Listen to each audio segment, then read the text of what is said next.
Hello friends, hi, I'm Kim, and this is my podcast, Cast On and Carry On. Welcome if you are new here, welcome back if you are returning, thank you so much. I am an American based in London, and I started knitting earlier this year, so this is my podcast that is dedicated to all things knitting as a new knitter, learning to knit and what my mistakes are, what I'm learning, where I'm going, what I'm doing. It's been a lot of fun, and so I appreciate you being here.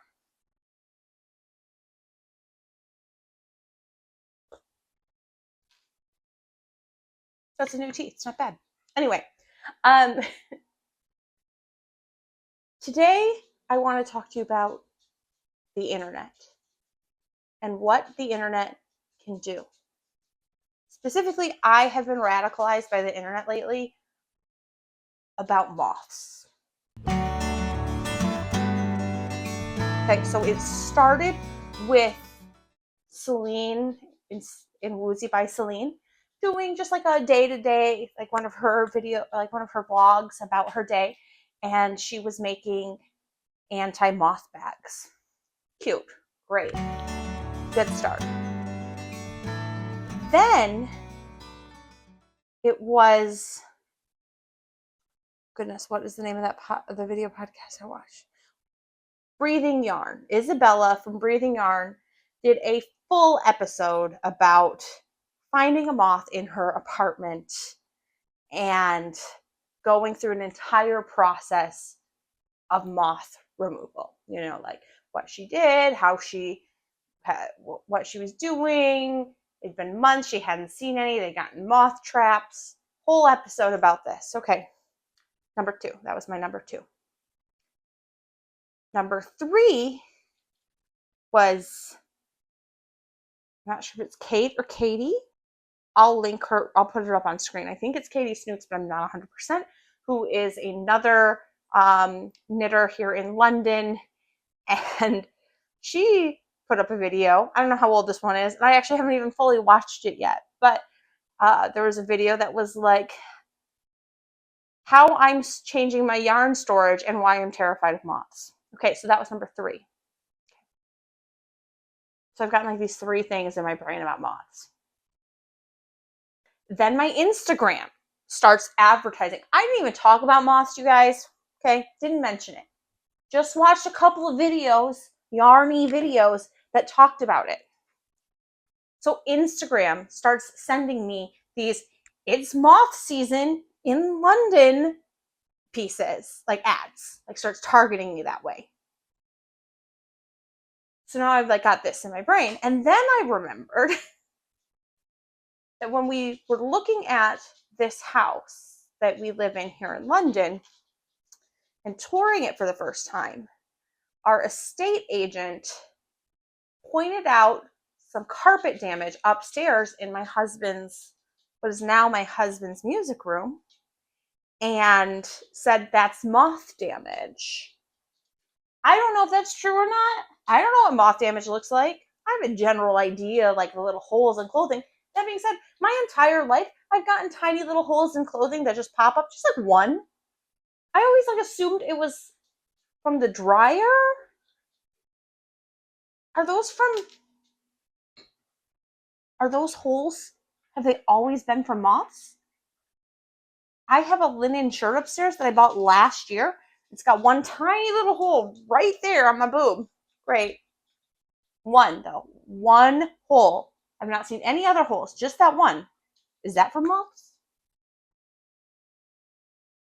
I don't know.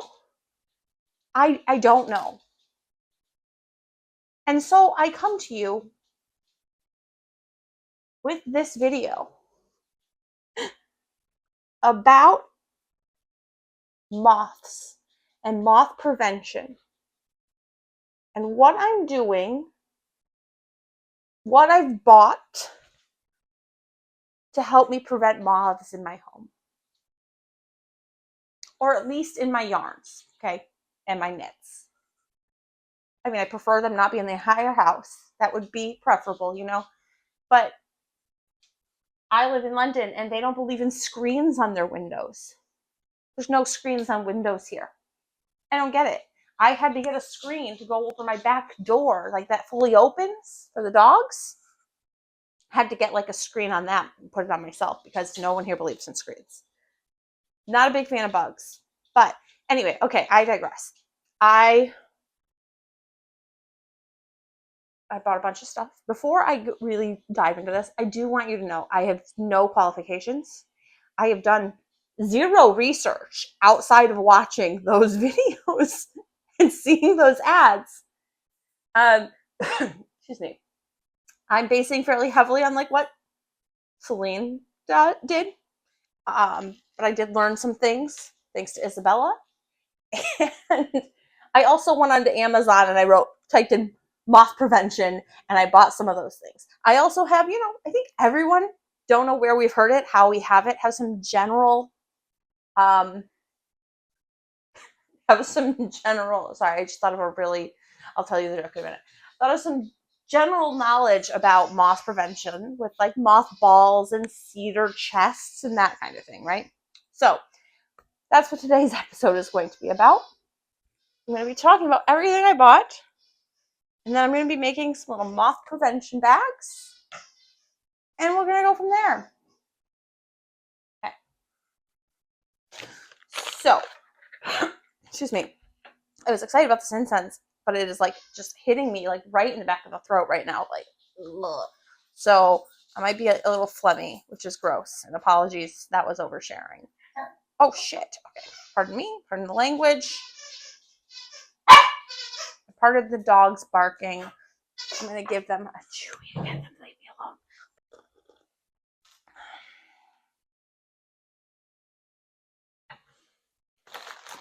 Okay, let's get into it. I did a big order. Doesn't look like a big order, but it was. So I don't even remember everything I bought, so we'll talk about that.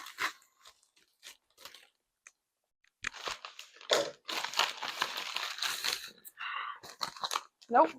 I thought I knew what this was, and I was wrong. What is this? Oh, this is actually not moth related. This is Hibby Wash, also known as Hibby Cleanse. It's an antibacterial, super strong antibacterial soap that I use by watering it down. Anyway, okay. I bought that at the same time. So this is, never mind, we're done. Okay, number one.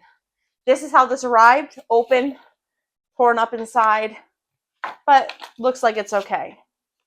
Ooh, it's got little, it came with some sandpaper, and a cute little, this.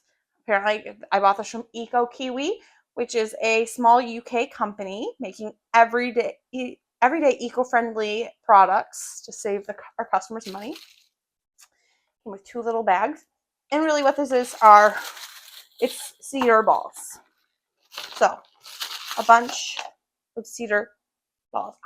I do love the smell of cedar. I think it's very pleasant. And I'm assuming that the sanding paper is to help release more of the scent. But so a bunch of little cedar balls here. Bye.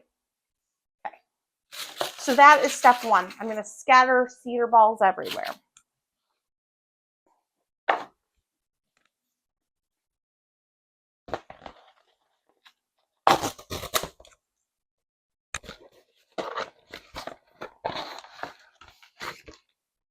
Okay. I also bought these clothes moth killer strips. So these are little strips that apparently you can rip them off, write on them, and then you can hang them in your like closets or your wardrobe. You can put it in boxes with stuff and it'll kill moths, their eggs, and their larvae. This is probably, hopefully, the most effective thing that we use. The real thing that kills them or keeps them away. It does say they should not be covered by clothes. Keep areas as close as possible. Okay, you can put this.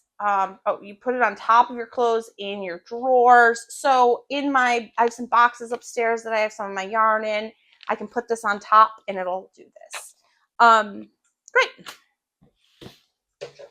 And then this is like my crafty fun project portion of the day, I think.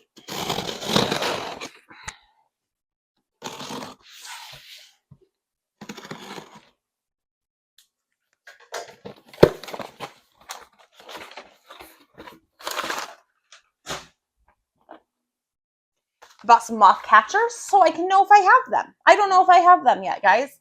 So we're just gonna put this up. I can put them in I'll put them in my closets or in my office near some of my yarn to see if I catch any moths, and then know if I really need to, like, most of the stuff just smells good. Who cares, but I don't know if I have them or not, so I need to know. These are for monitoring. It's also like, what a pretty, and unobtrusive package for something that has inspired some sort of terror in my brain. So I love that. And then the fun part of my day, I bought some little spice bags. I bought some lavender. And then I got some other things that smell good too. So I went to the neighborhood organic store and I got a bunch of cinnamon sticks. And I already had a ton of cloves. And then I have a bunch of rosemary that mostly, I think, from a rosemary plant that I had bought and tried to keep alive, and I did not succeed, and so it died, and then I pulled all the leaves off so at least I could use their leaves because they were dried out. And I'm going to make little nice smelling sachets to put in my yarn. So yeah, that's what I'm going to do today, and I'm just going to talk. So I do have a funny story about moths. And, so when I was a little kid, my mom, and like really little, like it was before my mom had, give me a second, I'm gonna go get some, oh, sorry dog, I'm gonna go get a spoon to scoop out some of these spices. All right, I am back. Okay, so when I was a kid, my mom put some mothballs under my bed.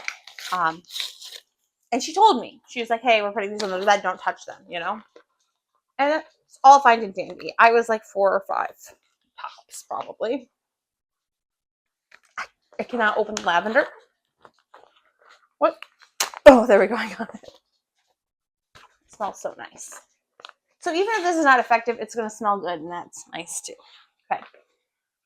So she had put these mothballs under my bed, right? She warned me, told me she was going to. No problem. I had no problem with this as a child. Fast forward a couple months, I, like a dumb little 5-year-old I am, no offense to 5-year-olds, they just, their brains are growing and they're not fully developed yet. So they're adorable and they're all a little dumb. They haven't learned everything yet. That's okay. I certainly hadn't. And then, so I'm like playing hide and go seek with my friends. And I decide to hide under my bed. Really original, primo hiding spot, 5-year-old Kim. But I'm climbing under my bed and it's dark and I see something on the floor and I go, a marshmallow! There is a marshmallow under my bed! And I eat it, or I put it in my mouth. And it 100% was not a marshmallow. It was a mothball. It was very unpleasant. I remember it burning. I think I was crying. My mom, I'm sure, probably had to call poison control, washing it out of my mouth. I just remember that I'd forgotten that story until right when I was talking about this, but that was not fun for me. Then the even funnier part of the story, it's a little inappropriate, is that one of my friends, like, 10 years later or something like that, so I was like a little older for this joke, asked me, have you ever smelled mothballs? And I go, yeah, actually I ate them once. And she's just started laughing. And it's like, what? I don't get it. The punchline of the have you ever smelled mothballs jokes is, how did you get your nose between their tiny little legs? And I was like, I ate them too. She almost died laughing. That was my mothball story.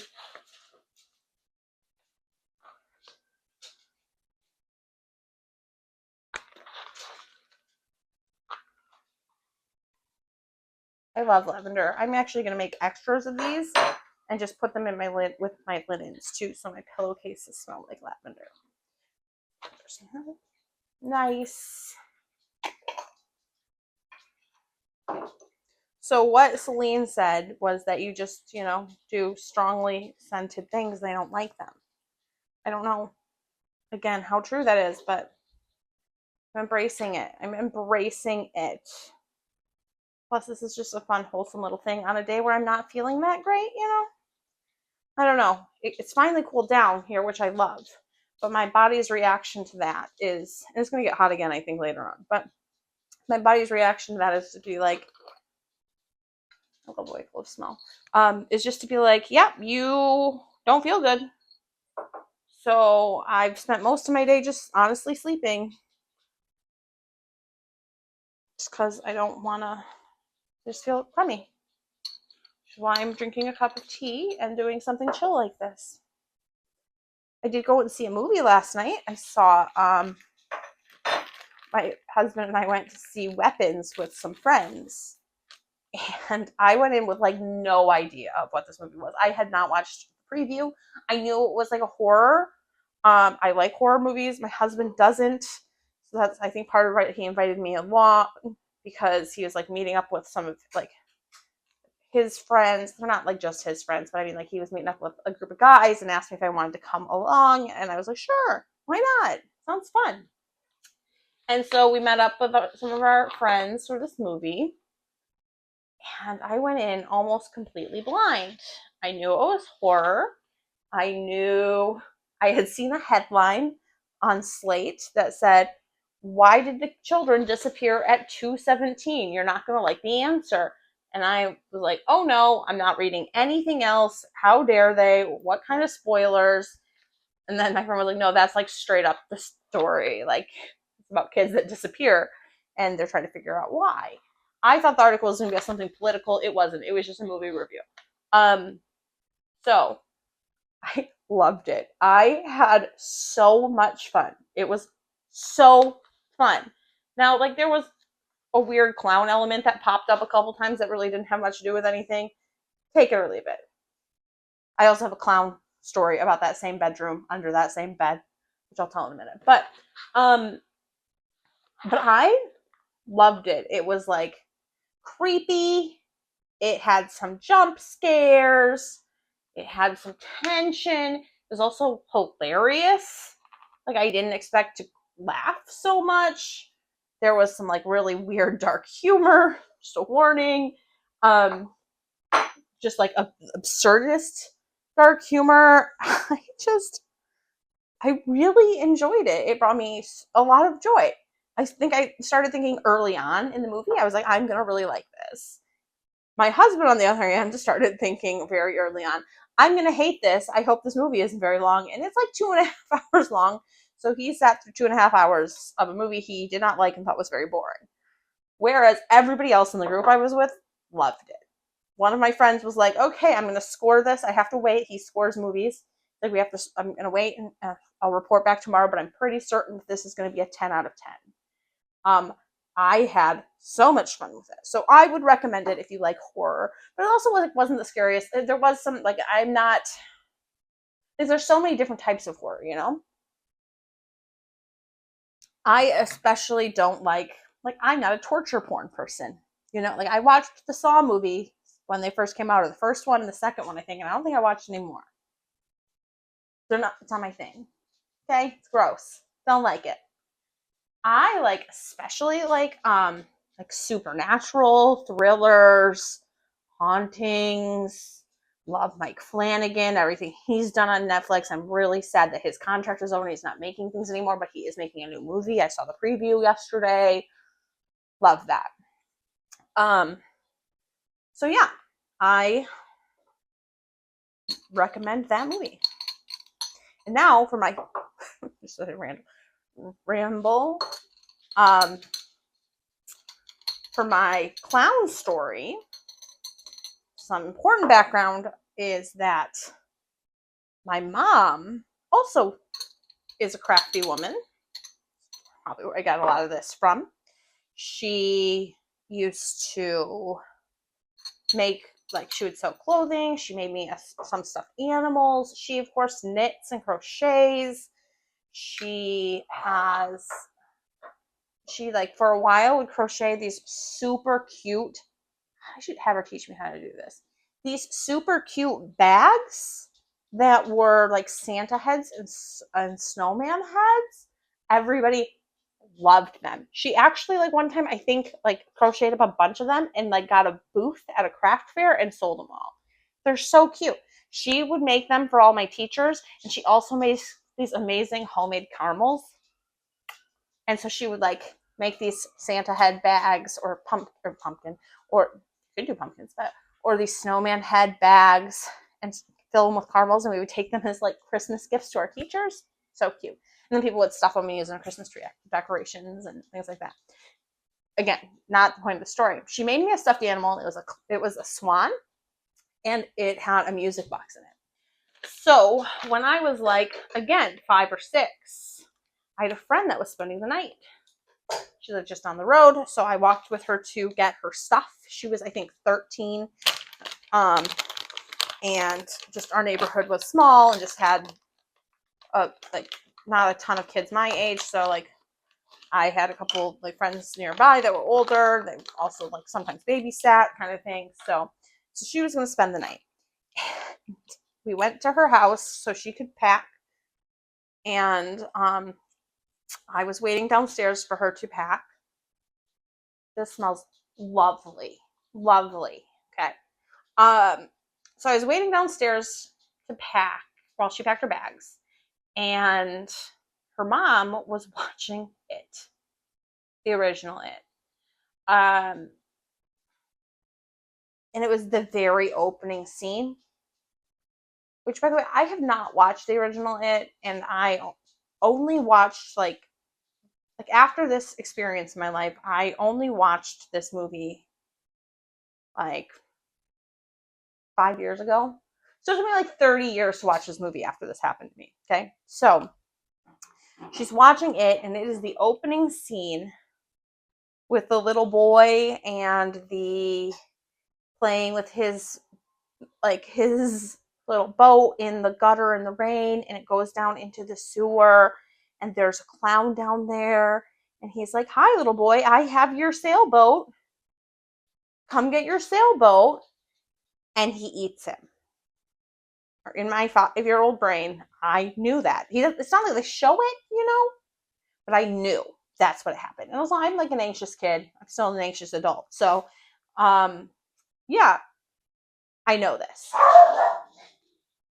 I know he gets eaten. Sorry, 1 second. Dog, stop.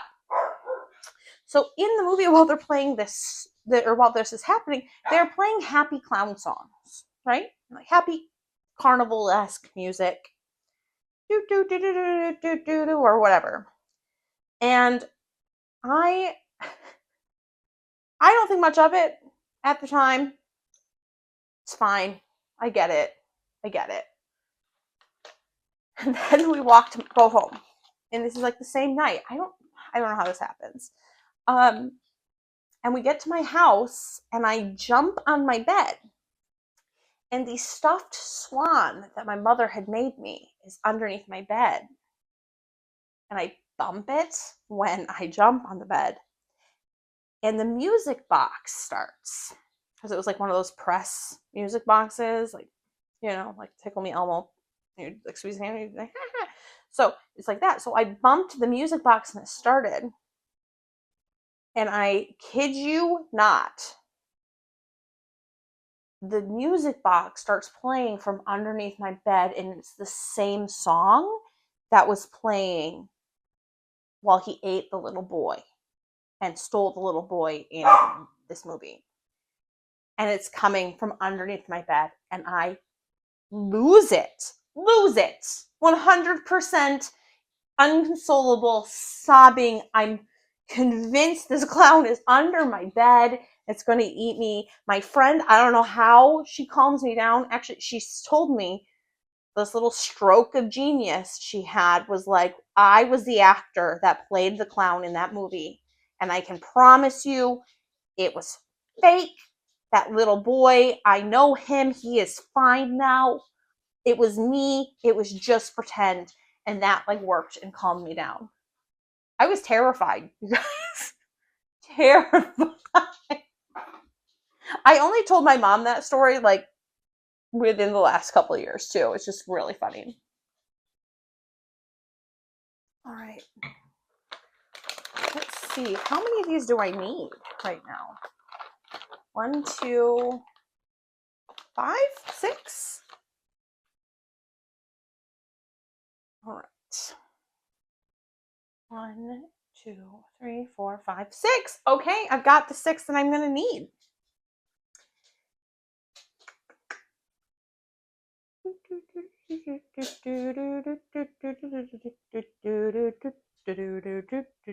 That also somehow didn't translate into like a fear of clowns as a child.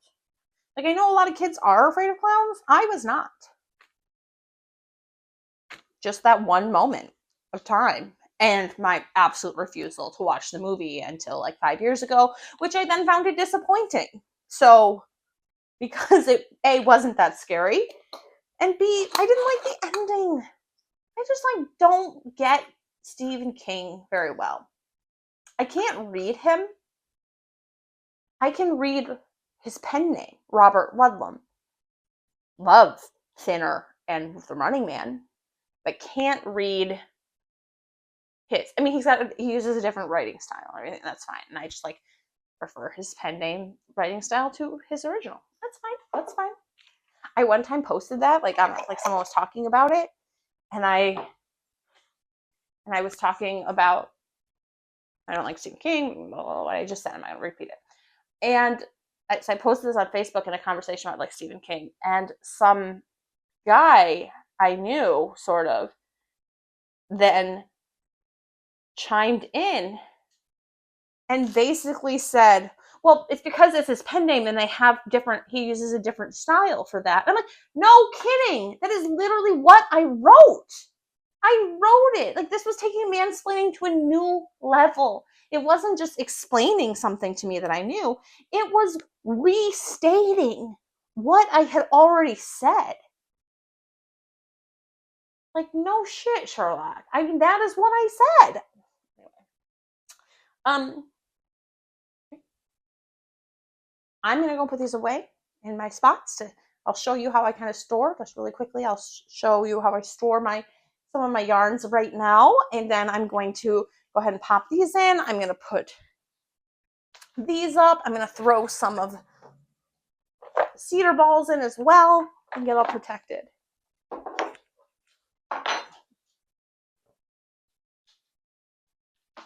These smell so nice. I don't even care if they don't work. I'm going to make more. I'm going to put them in all of my drawers, not just my yarny drawers.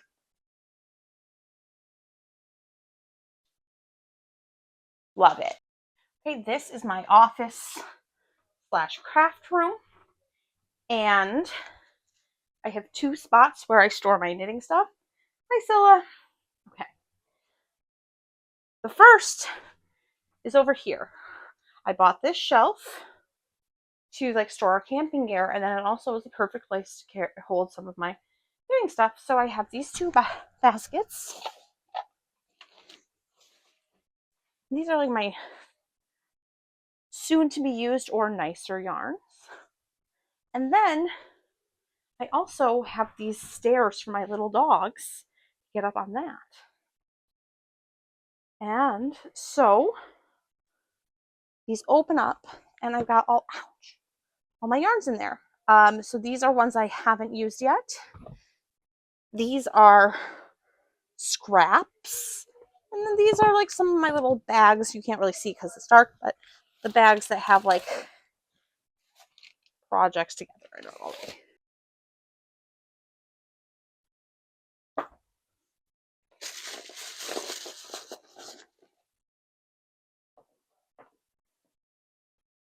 Bye, moths.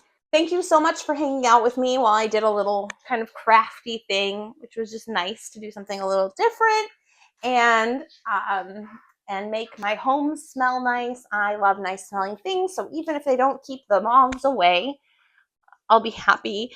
And I will give you an update and let you know if this helps at all, or if I even have any moths. Like I said, we'll test it out. We'll see. I might have none, and that would be ideal, frankly.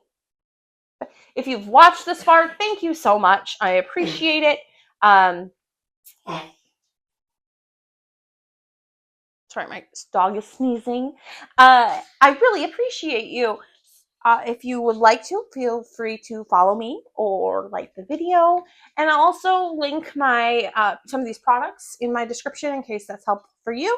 And I will, if you want to see more about like what I'm knitting on a regular basis, feel free to check out my Instagram, which is the same name, and I will link that below as well.